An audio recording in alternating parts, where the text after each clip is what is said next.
voulu aussi apporter la voix de leurs commettants ici dans cette Chambre ne pourront pas le faire. Donc, c'est extrêmement décevant encore de voir que pour plus d'une 20e fois, on limite le temps.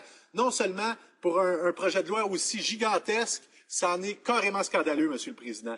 Donc, je suis extrêmement déçu de débattre d'un projet de loi que je qualifierais également d'antidémocratique pour les deux raisons que je viens de mentionner. C-45 est le deuxième projet de loi omnibus présenté par le gouvernement cette année. Une deuxième loi semblable en moins de 7 mois.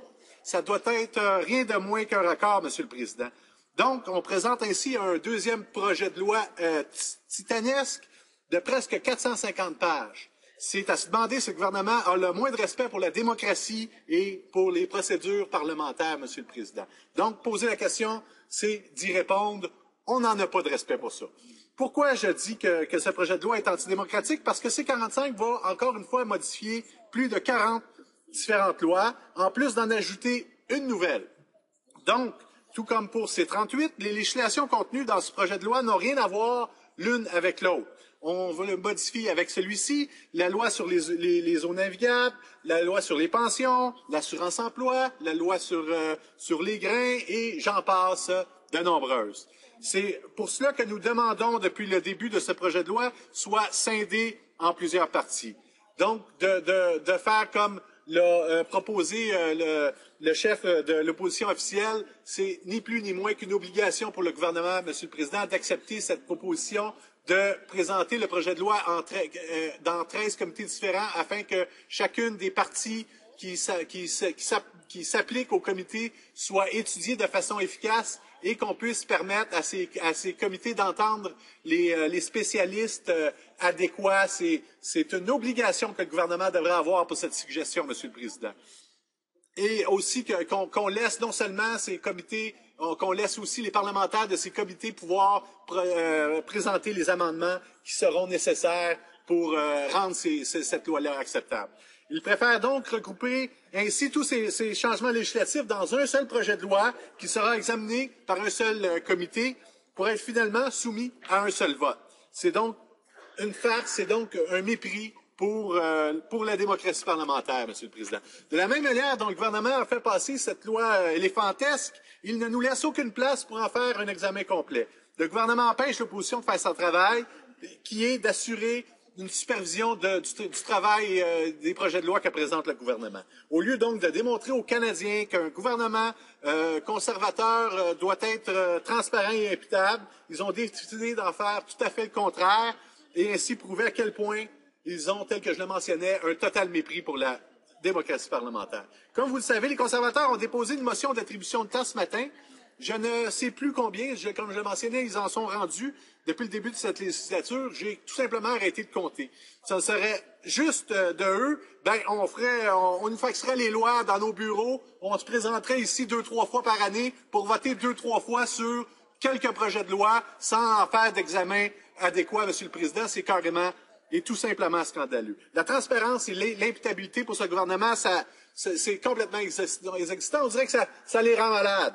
Ils ne veulent tout simplement pas en entendre parler. Les conservateurs déposent un tel projet de loi pour faire passer des centaines de changements que je qualifierais de totalement radicaux sans consulter les Canadiens. La consultation des électeurs et l'imputabilité du gouvernement envers la Chambre qui les représente est pourtant un des principes fondamentaux de notre démocratie parlementaire. On n'est pas la seule à considérer que le gouvernement manque de transparence et d'imputabilité, Monsieur le Président. On a juste à regarder ce que le directeur parlementaire du budget doit faire pour obtenir les informations nécessaires à faire l'évaluation des impacts et des mesures budgétaires qui étaient contenues dans C-38, Monsieur le Président. Je parie que ça va être exactement la même situation pour celle-ci, pour C-45. On va totalement tenter de mettre des bâtons dans les roues du directeur parlementaire. Monsieur le Président, les conservateurs sont forts pour nous sortir de grands titres de loi qui ne veulent, à mon sens, absolument rien dire, tout en faisant de la propagande à coût de dizaines de millions de dollars en publicité. Pour ce projet de loi, ils l'ont appelé la loi sur l'emploi et la croissance économique. Ça a beau être un titre peut-être punché qu'ils ont trouvé, mais pourtant, le projet de loi gigantesque ne contient aucune mesure efficace tant qu'à moi pour la création d'emplois, ni de mesures pour stimuler la croissance économique à long terme.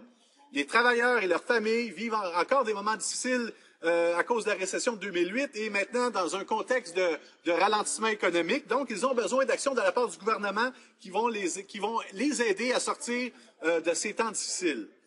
La réponse du gouvernement, donc, à leurs difficultés est un merveilleux plan d'action économique qui élimine plus d'emplois qu'il n'en crée. En fin de compte, les seuls qui en profitent de leur plan d'action sont les amis des compagnies pétrolières. Les presque 1,5 million de Canadiens, Monsieur le Président, qui sont sans emploi, sont, à mon sens, et à notre étude du projet de loi, complètement laissés à eux-mêmes. Monsieur le Président, le projet de loi 2012 ne créera pas d'emplois et on n'est pas le seul à le dire. Le DPB maintient que le budget entraînera une perte de 43 000 emplois canadiens.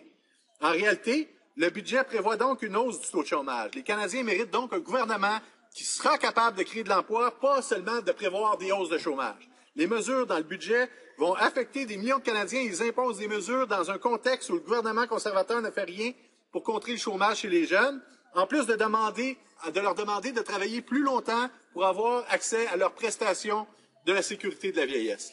Selon le gouvernement, les conservateurs ne travaillent pas assez, alors on va aussi couper dans les congés payés. On change la méthode de calcul pour les paiements des congés payés. Les employés n'auront plus le droit si ce congé se trouve dans les 30 premiers jours de leur embauche et les employés payés à la commission doivent travailler pendant au moins 12 semaines afin d'avoir droit à des congés payés. Les employés de l'État aussi sont grandement touchés par ce projet de loi, comme s'ils n'avaient pas été assez touchés par les coupures de postes qui s'en viennent ou qui sont déjà tombés. Monsieur le Président, les conservateurs ont ainsi pourri l'atmosphère de la fonction publique grâce à la façon dont ils ont géré ces changements.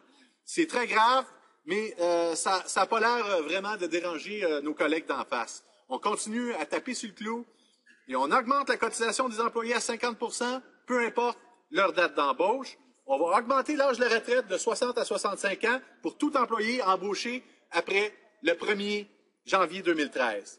Actuellement, les fonctionnaires peuvent prendre leur retraite anticipée sans pénalité après 30 ans de service continu. Mais avec ce projet de loi, les employés embauchés après le 1er janvier 2013 seront seulement admissibles à une retraite anticipée après 30 années de service s'ils ont plus de 60 ans. Et les employés de 55 ans et plus qui ont 25 ans d'années de service ou plus seront admissibles à recevoir une pension qui sera réduite. Monsieur le Président, cela nous préoccupe au plus haut point.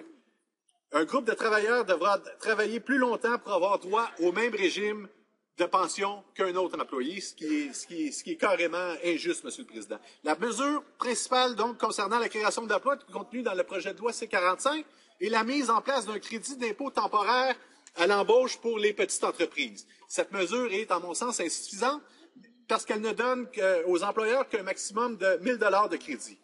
Ce crédit, donc, est disponible que pour les employeurs que pour l'année 2012. Donc, autrement dit, quand le projet de loi aura été voté, l'année sera presque terminée, donc aura une portée, somme toute, très limitée. Mais malgré ces défauts, nous appuyons cette disposition, évidemment. Donc, toutes les mesures qui n'aideront aucunement le marché de l'emploi au Canada s'ajouteront aux déductions majeures que les conservateurs ont faites au programme d'assurance-emploi. On a questionné la ministre des Ressources humaines pour lui en faire entendre raison. Elle a donc fait une volte-face et a changé son approche qui n'est guère mieux, Monsieur le Président. Les compressions dans la sécurité de la vieillesse vont donc perdre jusqu'à 34 000 $ en prestations perdues. Les transferts de santé aux provinces vont être réduits également de 31 milliards de dollars. Il ne faudra pas oublier 100 inspecteurs et 300 pertes d'emplois à l'Agence d'inspection des aliments. Donc, on voit où ça nous a mené, Monsieur le Président. Ça nous a mené récemment à la plus grande crise de contamination du bœuf de l'histoire canadienne. Pourquoi, Monsieur le Président? Parce que les conservateurs n'ont tout simplement pas écouté les Canadiens pour faire place à ces nombreux changements.